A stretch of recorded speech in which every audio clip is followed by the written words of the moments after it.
여러분, 하나의 일에 평생을 바친다는 거 어떤 의미일까요? 오늘 이 이야기에서는 말이죠. 순수한 열정으로 시작된 한 예술가의 길이 어떻게 거친 시련을 이겨내고 결국 그 자체로 하나의 위대한 유산이 되는지 그 여정을 한번 같이 따라가 보려고 합니다. 가끔 그런 순간이 있죠. 모든 계획이나 계산을 뛰어넘어서 그냥 마음이 떨려서 시작하는 순간.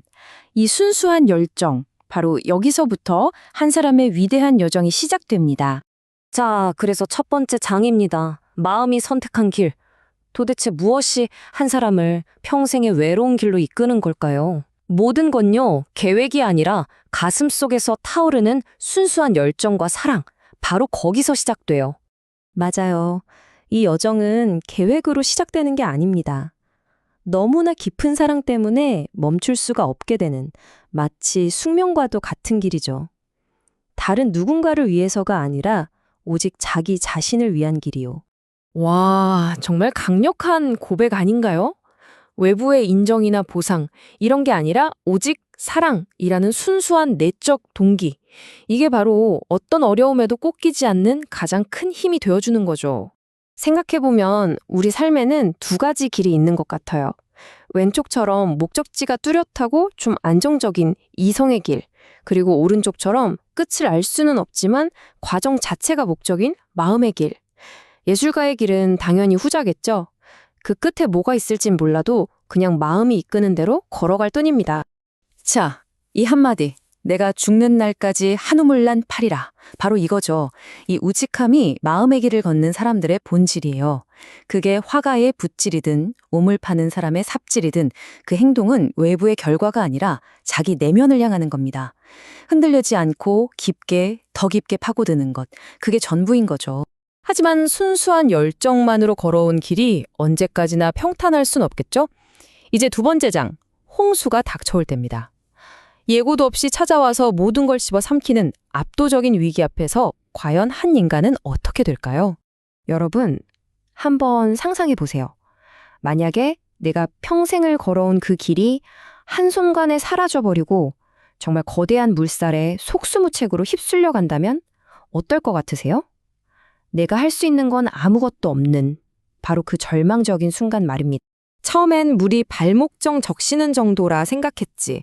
모든 거대한 위기는 참 신기하게도 이렇게 사소한 신호로 시작돼요. 에이, 이 정도는 괜찮겠지 라고 안심하는 바로 그 순간 위기는 우리의 통제를 벗어나기 시작합니다.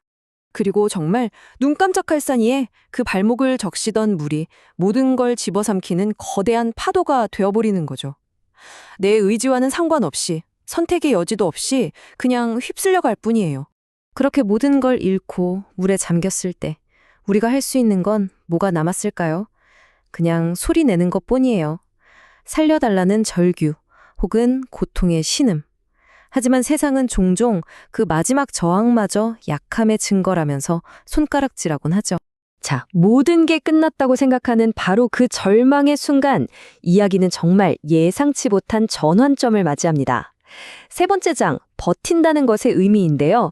여기서는 나약함의 상징이었던 울음과 생존의 의미가 어떻게 완전히 새롭게 정의되는지 한번 살펴보겠습니다. 여기서 울음의 의미가 완전히 180도 바뀝니다. 그건 더 이상 약함의 신호가 아니에요. 오히려 나라는 존재가 아직 꺼지지 않았다. 이 절망 속에서도 여전히 살아있다는 걸 알리는 가장 강력한 언어인 거죠. 우리는 보통 생존이라고 하면 왼쪽처럼 어떻게든 앞으로 나아가는 걸 생각하잖아요? 근데 모든 걸 잃은 홍수 속에서는 이야기가 달라요. 오른쪽처럼 그 어떤 것이라도 붙잡고 그저 휩쓸려가지 않으려 버티는 것. 때로는 바로 이게 가장 위대한 생존이고 또 승리입니다. 이 한 문장이 정말 큰 울림을 주죠. 살아남는다는 건 앞으로 가는 게 아니라 때로는 버티는 자세일 때도 있다는 걸. 홍수가 바로 이 진실을 가르쳐 준 겁니다. 나아가지 못해도 괜찮아요. 그저 떠내려가지 않고 제자리를 지키는 것, 그 안에 생존의 진짜 의미가 담겨 있는 겁니다. 자, 그렇게 거대한 홍수를 버텨낸 사람에게는 과연 무엇이 남을까요? 네 번째 장, 손으로 파는 바다입니다. 여기서는 고통스러운 시련을 포함한 삶의 모든 경험이 어떻게 깊은 지혜가 돼서 작품 속에 녹아드는지 살펴보겠습니다. 한평생 파온 우물, 그리고 그려온 그림은 이제 그냥 단순한 결과물이 아니게 돼요.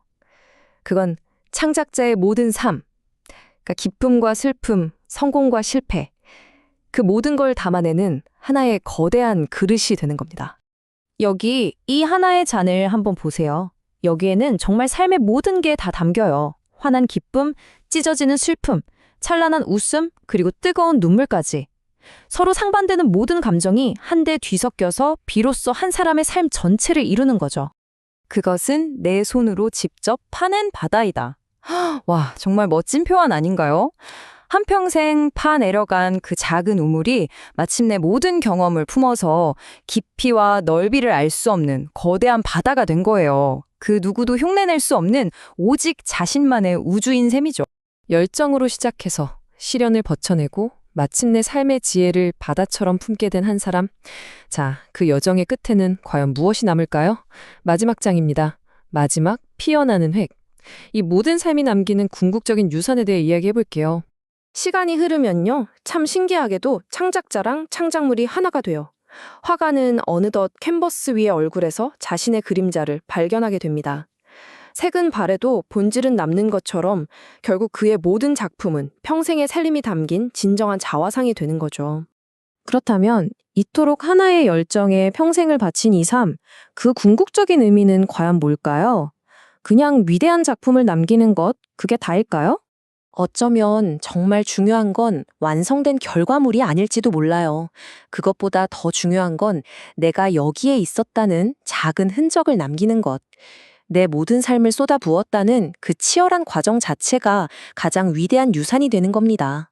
내가 남기는 마지막 획이 한 송이 꽃이 피었다는 증거가 되기를. 마지막 붓질 한 번, 마지막 삽질 한 번이 이 척박한 땅 위에 피어난 한 송이 꽃의 증거가 되기를 바라는 마음. 이것이야말로 한 사람의 인생이 남길 수 있는 가장 아름다운 마무리가 아닐까요? 여러분의 삶은 어떤 꽃을 피워낼 흔적을 지금 남기고 있나요?